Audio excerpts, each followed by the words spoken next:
கொண்ட அட்சரக்கணித கோவைகளை காரணிப்படுத்த போகிறோம். நமக்கு 2 உறுப்புகள் 3 உறுப்புகள் உள்ள அட்சரக்கணித கோவைகளை காரணிப்படுத்த முடியுமெனில் இதையுமே இலகுவாக காரணிப்படுத்தலாம். உதாரணத்துக்கு பார்ப்போம். ax சக ay சக 3x சக 3y. இதுதான் இந்த 4 உறுப்புகளை கொண்ட அட்சரக்கணித கோவை. இதுல பாருங்க 4 உறுப்புகள் இருக்கிறது தான். முதல்ல என்ன செய்யணும்னா, முதலில் தரப்பட்டுள்ள 2 உறுப்புகளிலும் பொது காரணியை தெரிவு செய்ய வேண்டும். அனைத்தையுமே ஒரே இதை எடுத்து பார்க்க கூடாது. 2 சோடியாக காரணிப்படுத்த வேண்டும். பாருங்க ax ay இவை இரண்டிலிருந்து a ஐ பொதுவா எடுக்கலாம். சரியா கணியம்? a ஐ பொதுவா எடுக்கலாம். பொதுவாக எடுக்கும் போது x சக y x சக y என கிடைக்கும். பாருங்க சக y. அடுத்தது தரப்பட்டுள்ளது தானே இன்னும் 2 உறுப்புகள். இந்த 2 உறுப்புகளையும் அடுத்தபடியாக பொது எடுத்து பொது காரணி தெரிவு செய்ய போறோம். இரண்டிலையுமே பாருங்க நேர் 3 இருக்கிறது. பட் இதுல எக்ஸ் இங்க y. தெரியா கணியங்கள்ல எதுவுமே பொதுவா இல்லை. இலக்கங்கள்ல நேர் 3 பொதுவாக இருக்கிறது. அடையாளத்தையும் பொதுவா எடுக்க வேண்டும். நேர் 3 எக்ஸை நேர் 3ஆல் வகுக்கும் போது எக்ஸ், நேர் 3 வையை நேர 3ஆல் வகுக்கும் போது y. இந்த இடத்துல ரொம்பவே முக்கியமானது, நீங்க பொதுவா எடுத்ததுக்கு அப்புறமா 2 கோவைகள்லையுமே ஒரே பெருமானங்கள் வர வேண்டும். இந்த இடத்துல உங்களுக்கு எக்ஸ் சக y வந்ததுன்னா இந்த இடத்துலயும் கட்டாயம் எக்ஸ் சக y தான் வரும். அப்படி வரவில்லை எனில் உங்களுடைய காரணிப்படுத்தல் தவறானது. ஓகே, தவறானது. நீங்க ஆரம்பத்துல இருந்து இன்னொரு காரணம். முதல் 2 உறுப்புகளையும் காரணிப்படுத்தி எடுத்துட்டோம். அடுத்த 2 உறுப்புகளையும் காரணிப்படுத்தி எடுக்கும்போது பாருங்க 2 கோவைகளையும் ஒரே ஒரு பொதுவான பெருமானம் வருதா? அந்த பொதுவான பெருமானத்தை அவ்வாறே எழுத வேண்டும். எக்ஸ் சக y பொதுவாக இருக்க அதற்கு முன்னால காரணிப்படுத்துறதுக்கு நம்ம எடுத்தோம் தானே 2 இலக்கங்கள்.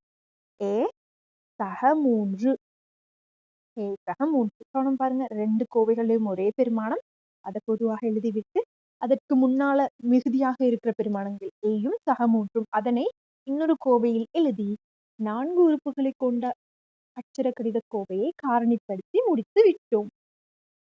அவ்வளவுதான் காரணிப்படுத்தல். இன்னொரு உதாரணம் பார்ப்போம். எக்ஸ் வர்க்கம் சக 8x சக 2x சக 16 இதனையும் காரணிப்படுத்தும். இதுல என்ன செய்யணும்? முதலில் உள்ள 2 உறுப்புகளையும் எல்லாத்தையும் கொண்டு போய் காரணிப்படுத்துறதுல முதலில் உள்ள 2 உறுப்புகளையும் காரணிப்படுத்தும். இங்க எக்ஸ் வர்க்கம் இங்க எக்ஸ். இலக்கங்கள்ல எதையுமே பொதுவா எடுக்க முடியாது. அதனால எக்ஸ் பொதுவா எடுத்துக்கலாம். எக்ஸ் வர்க்கத்துல எக்ஸ் எடுத்துட்டோம்னா எக்ஸ் 8x எக்ஸால வைக்கும்போது 8. அடுத்தது பாருங்க 2x சக 16. இவை இரண்டில் யாரை பொதுவாக எடுக்கலாம்னு பாத்தீங்கன்னா இவை இரண்டில் 2ஐ பொதுவாக எடுக்கலாம். 2x இங்க 16 இரண்டுமே 2இன் காரணிகள். ஆகவே நேர் 2ஐ பொதுவாக எடுக்க முடியும். எக்ஸ் சக 16ஐ 2ஆல் வகுக்கும் போது 8. நம்ம முதல்ல சொன்ன அந்த ரூல் சரியா வருதுதானே? காரணிப்படுத்தினதுக்கு அப்புறமா 2 கோவைகளுக்குள்ளேயும் சமனான பெருமானங்கள் வர வேண்டும். எக்ஸ் சக 8. அதற்கடுத்து எஞ்சி இருக்கிறது வெளியே எக்ஸும் சக 2. அதனை இன்னொரு கோவையில் எழுதும் போது காரணிப்படுத்தல் அவ்வளவுதான். 4 உறுப்புகளை கொண்ட அட்சரக்கணித காரணி. முதலாவது இரண்டுமே பாருங்க இலக்கங்கள் எதுவும் பொதுவா எடுக்க முடியாது. வையை பொதுவாக எடுக்க முடியும். அதற்கு அடுத்து இலக்கங்கள் நேர் 3 மறை 24. ரெண்டுலயுமே நம்ம நேர் 3 பொதுவா நேர் 3 வையை நேர் 3ஆல் பார்க்கும்போது y. மறை 24 3ஆல் மறையை நேரால் வகுக்கும் போது மறை 24ஐ 3ஆல் வகுத்தால் 8. இதற்கடுத்து இறுதியாக இவ்வாறே விடையை விடக்கூடாது. இறுதி விடை y சய 8 ஒரு காரணி. 2க்கும் பொதுவா வந்துருக்கானே அது ஒரு காரணி. மிகுதி வெளியில வந்திருக்கிறது y சக 3. இதுதான் இறுதி விடை. இதனுடன் உங்களுடைய விடையை நிறுத்தக்கூடாது. இறுதி விடை இதுவாக இருக்கும். அடுத்த வினாவை பார்ப்போம். இந்த வினாவுல பார்த்தீங்கன்னா 2லயுமே m இருக்கிறது. அவை முதல்ல 2லயுமே m பொதுவா p சய qன்னு வரும். அதற்கு அடுத்து பாருங்க 2லயுமே n பொதுவாக இருக்கிறது. n பொதுவாக இருக்கிறது. என்ன மட்டும் பொதுவா எடுக்க முடியாது. பாருங்க இந்த இடத்துல மறை இருக்கிறது தானே எண்ணுக்கு. இந்த நடுவுல உள்ள உறுப்புல மறை இருந்துச்சுன்னா நீங்க கட்டாயம் அந்த மறை. முதல் 2 உறுப்புகளையும் பொதுவா எடுத்து முடிச்சிட்டோம். அடுத்த 2லயும் பொது காட்டி போது இதுல இருக்கிற உறுப்புல மறை எண் இருக்கா? நீங்க மறை எண்ணை தான் பொதுவா எடுக்கணும். மறை எண்ணை தான் பொதுவா எடுக்கணும். மறை என்பில மறை என்ன பொதுவா எடுக்கணும்னா பி பாருங்க எண் சுருக்கப்பட்டு நேரை நேரை மறையால் வகுக்கும் போது மறை. இது கவனமா பாருங்க. நேர் பெருமானத்தை மறையினால் வகுக்கும் போது மறை எண்ணால் சுருக்கப்படும் Q. P சய Q. இதுதான் விடை. திரும்ப சொல்றேன் பாருங்க. முதல்ல எம்ம பொதுவா எடுத்து P சய Q எழுதிக்கலாம். அடுத்ததுல வெறும் எண்ணை மட்டும் பொதுவா எடுக்க முடியாது. மறை எண் தான் பொதுவாக எடுக்கப்பட வேண்டும். எண்ணை பொதுவாக எடுக்கும்போது மறை எண் Pல பாருங்க மறை என்ன பொதுவா எடுத்தோம். மறை எண்ணும் சுருக்கப்பட்ட மிகுதி P.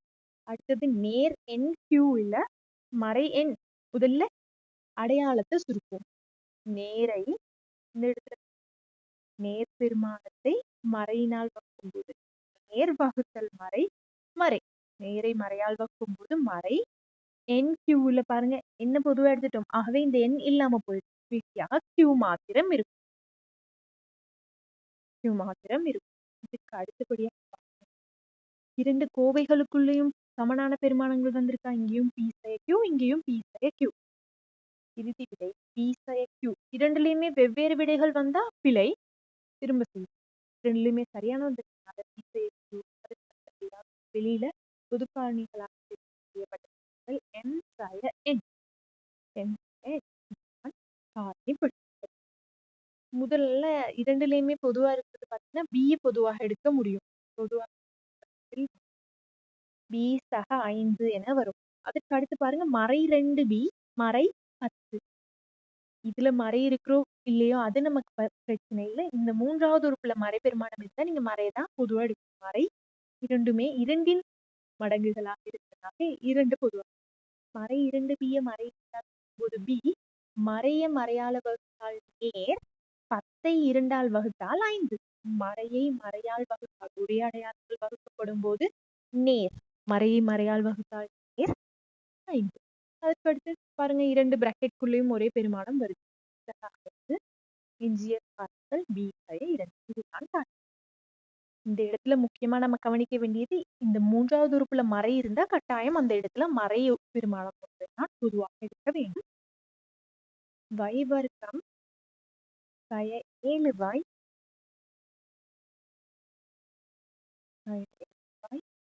சக 3y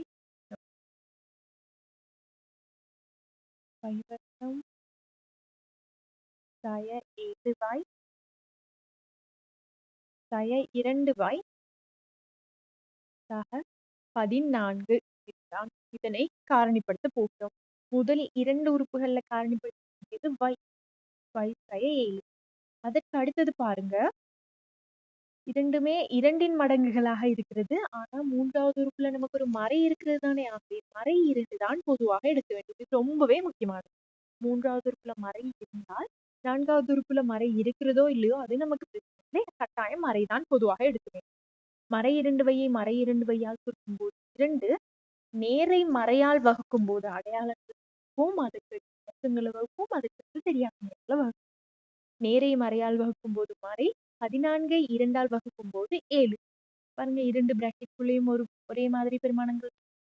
y சய 7. அதுக்கு அடுத்தா எஞ்சி காரணி y சய 2.